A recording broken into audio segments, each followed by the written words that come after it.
Okay, well, welcome back to another video, and one of these days that video will be putting this back in action so that you can see my channel supporters names. At the moment, bit flat out. Anyway, today we are working on this clock.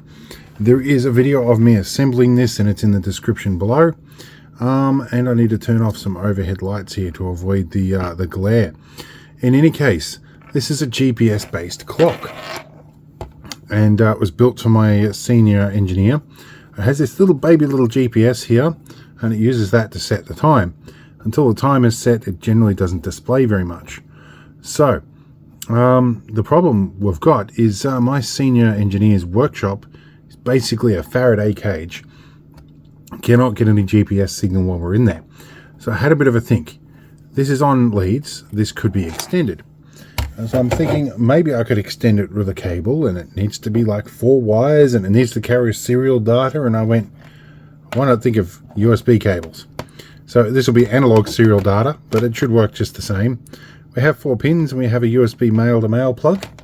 I also happen to remember that I have from a previous project some surplus USB plugs, and I also found a project box at my local J-car dealer.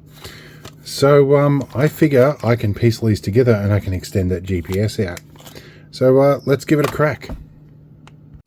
In case you're asking about this kit, it is the RGB LED analog kit, and it's from silicon chip. The case is something I laser cut and designed. I can probably dig up the details for anybody who's really curious about that. But for the moment, we want to get this little GPS module off. We're going to unplug it and hot glue it on. So I'm thinking I am going to reach over here and turn on my solder station. I'm going to switch that off, and I'm going to go hot air gun. And I think I'm going to try and warm up some of the hot glue here with the heat gun. My UPS is not liking this. Oh, here we go. There we go, and off she comes. Alright. I do like that rework gun. Now is when I switch to the soldering station. Find a little bit of solder. I move over my fume extraction, because people complain about the fume extraction not being a thing. And we'll remove these wires. Now, while the soldering station is heating up a little bit, I'm just going to drop just the tiniest little bit of flux on these pins, just to help life along a little bit. I did take a photo of these, by the way, so I can remember which way round they go. There we go. Alright. Good-o. Now I am probably going to try and wire these up so that the pin output is roughly the same, at least the power side of it. It's going to be the same as the USB connector, just in case somebody plugs something in the wrong way. Okay, so the next thing is a little bit of prior preparation so that it don't perform poorly. Or if you do 5 Ps, it's prior preparation to prevent piss poor performance. A little bit like Dave from EEV blog and his rubber baby bubby bunkers. Anyway, we need to think about where we're going to mount this. I would like to mount it central, and I think some of these have the same pinouts, but it's a little hard to tell actually, though they might line up with that pin pitch very nicely. That would run the wire out the bottom. That's kind of what we want to do.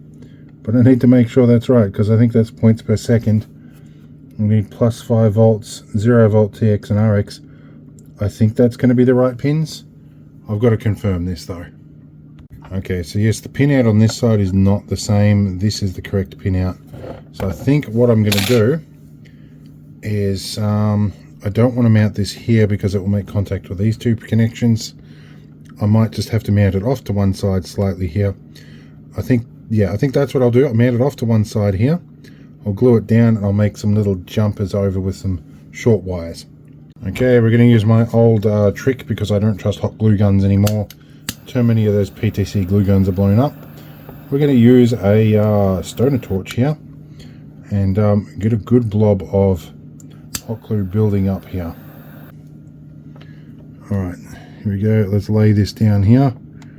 I'll do this with a socket in just to avoid getting glue inside it, which might cause a bigger problem. 1 eternity later. Okay, having spent a couple of minutes holding this, let's see if we can actually remove the plug. I hope so. There we go. Good. We can. And for those curious, yes, it did go all over my bench here. Anyway, let's see if we can wire this up.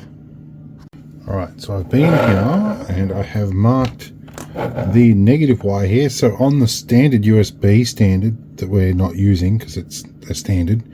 Anyway, that would be the negative wire is on this side. Now what we're hoping is that somebody doesn't accidentally plug this into a USB system and blow it up. So if we had the polarity backwards, it would cause a problem. However, putting 5 volts across these pins is not inherently going to do it a lot of damage.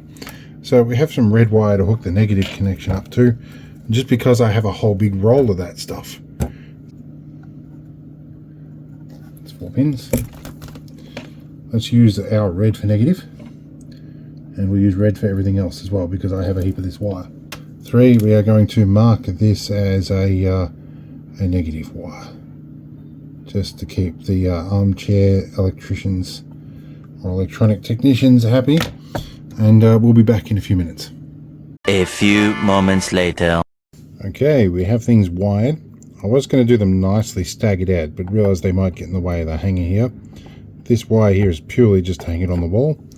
I will glue these down for security later on, and I'll also insulate these. I have a negative here, our positive is on the outer side here. That should be correct with USB power. TX and RX really don't matter, it's only doing the TX line anyhow. I will wire up this to a socket in a moment, and we will hopefully test that something actually comes on with this, or it'll go up in smoke. Okay, I'm over the other side now. I'm matching these up so that I get hopefully the connections the same way around. Oh, it's a little bit more on that one. Now, let's see. Pretty sure the color codes are standard with this. We'll just clean the tip up on this one. So the negative, I believe, is going to go here, or 0 volt. Goes on that one. Which then means the hot wire goes up the other end. So we go with this one. May need to chop the tails off these afterwards. Now, I need to consult my photo for the TX and RX. Alright, so these are not my proudest of solder joins. Can be a little difficult to see. I don't know what that red thing is. Oh, it's reflections. Can be a little bit difficult to see because this is what my eyes can see. This is what 2 and 3 times zoom can see, and even 10 times on the camera here. Can see those solder joins much better than me. Like this is the tip of my tweezers, for instance. So hopefully there's no shorts in them, as best I can tell. Looks good. And I'll do a multimeter test next, and then I'll plug in and see if the power works. Okay, the time has come to test these. Let's do the beep beep beep. So let's check our 0 volt, which is on that one. Okay. Let's check RX. I'll check what RX is in a minute. Let's check what the negative is. So that was 0 volt on that one, 0 volt that one. Positive on this one. Do we have positive? Positive. Okay, cool. Now let's go TX. Should be in that one. TX is there. Let's get a good contact on this pin. A little difficult. These, they have some enamel on them, so it does make getting good contact challenging. That one. Oh, we have a flip in them. So TX is on that one. TX is on that one. So TX is on the white. Let me have a think here. So TX should be on the yellow. So let's just check RX anyway. RX is on the yellow. So what I think it is this cable has a flip in it. That's okay. I will flip the yellow and the white. Alright, let's try now. So that should mean that RX here should go to the white. And TX should go to the yellow and not the other way around. Okay, RX is white, no crossover, that's good. Alright, so this is where we let the magic smoke out of stuff. plug the little tiny little connector into this. There is a light on the back of it, I believe, that tells me when stuff is happening. Now I need a 12 volt supply. Actually, you can plug anything from 5 to 12 volts in there. Let's give it 9 just to be sure. Okay, that is 9 volts with center pos. That should plug in here. And our blue light is on. That's a good sign, and our clock is actually functioning. So we haven't blown it up. Let's shove it in a box now. Okay, so next step in this is find our way into this box. Where's a little sharp implement here? This should be good to slice my fingers open. I really need to change that blade. Good thing I'm not doing surgery with it. Not intentionally anyway. This is a good little box. I like these boxes because they can be screwed down very easily. What my plan basically is to do here is to cut a little keyway into this, drop that whole connector in there, and then glue things in. So I'm gonna guess, if I'm really lucky, I can make a bit of an impression in here with these cutters and do it a bit like a knockout. If you go too hammer and tong with these cutters, they will crack all the way through the box. So I try and score it like that and give it a bend, and it should usually pop out like that. Okay, that gives us a little groove. We will want to seal this up a bit, but that's plenty enough groove. Now what I'm going to do is now flip this over and mark that position on the box here, and then I'm going to glue some stuff down to the base. Okay, so things are glued down. I'm going to leave these exposed for the moment in case I've got the TX and RX wrong. It pretty much only needs the TX line, the transmit line from here, to get the NMEA data. It doesn't really need to transmit anything to the GPS. But we'll put them two up anyway. I will put the lid on the box. We'll see how it all works, and we'll put it up near the window. Alright, so this is where we put a bit of blue tack on this. And I thread this over into the messy part of my desk and out the window there, and it might get some GPS signal, and we'll see if the clock works. And this is a bit of a tricky maneuver because I have to wind my blinds up electrically, which the drive spur I've got to fix is a little bit loose, and then I've got to open the window from the outside.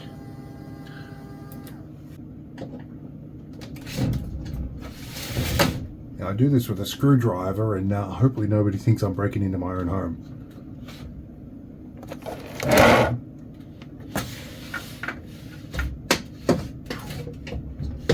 Right, from here we can give some power to it. This will do a self-test, and then it should go into a GPS mode. It'll tell us if it's got a signal. That GPS has been off for a few days. Probably not going to do a hot start. Alright, this means no GPS, but GPS is hanging out the window. We'll give it a couple of minutes. Alright, I set the baud rate to 6. Now the light's gone green, which means it's got signal, but no lock yet. Good news, we finally got a satellite lock. So, or at least one satellite anyway. So, this is our PM time. It looks like it's having a bit of a hard time here. It's losing signal a little bit. Anyway, this is, I think, our hand. That's our second hand. That's our minute hand. And it has a sensor in here. If you put your hand near it, it adjusts the brightness. These are actual steel screws. And I've got a blob of blue tack under there to hold things in. These have to cut the threads in for the first time in the bosses. Don't go overboard with it, you'll snap them out. Second time you do this, it's a lot easier. You don't have to cut the threads again. Now, there's the screws in. Now, at this point, I can probably predict some of the comments I'm going to get is, why don't you use silicone or epoxy or other stuff? Epoxy is pretty difficult to work with for this sort of stuff. I could pot the whole thing in. That's probably a great idea. Don't want to go to that trouble right now and have epoxy going exothermic. Silicon also has RF properties, particularly in the band that GPS uses. I learnt that as a kid, and then later again with amateur radio stuff. So hot glue seems to actually be relatively okay, especially this low melt stuff. We want to just seal that hole up so we don't get splashes of water in here. And I'm going to try and suggest that he mount this out of the weather a bit, but at least outside his unit. We will get in here and just clean up try and smooth that out a little bit. It's not going to look great, but yeah, I'll smooth this out. We'll get it sorted. It can be screwed down if we need to, or glued down, but yeah, it probably will need some weatherproofing. Either way, we have an external GPS module with a USB lead that is doing analog serial instead of USB serial. Alright, so the box is there. You can see my light shade reflecting off it. But the box is just pushed up against the window in there. So it's looking pretty good at the moment. It's getting time, and it's dropping in and out a little bit. Either way, it proves that it will work. Interestingly enough, they wait for a complete lock with this. With NMIA data, you don't have to actually wait for a lock to get the time. I've just done a few projects recently with that. But in any case, this is what it should look like. The little GPS module of the many options we had uses baud rate 6, which I think is 9600 baud. And it's working with it inside the box, stuck to the window. That's good. I can take this back to my senior engineer now, and he can mount it inside with the GPS outside. Good stuff. We'll see you later, and I hope you enjoyed this video.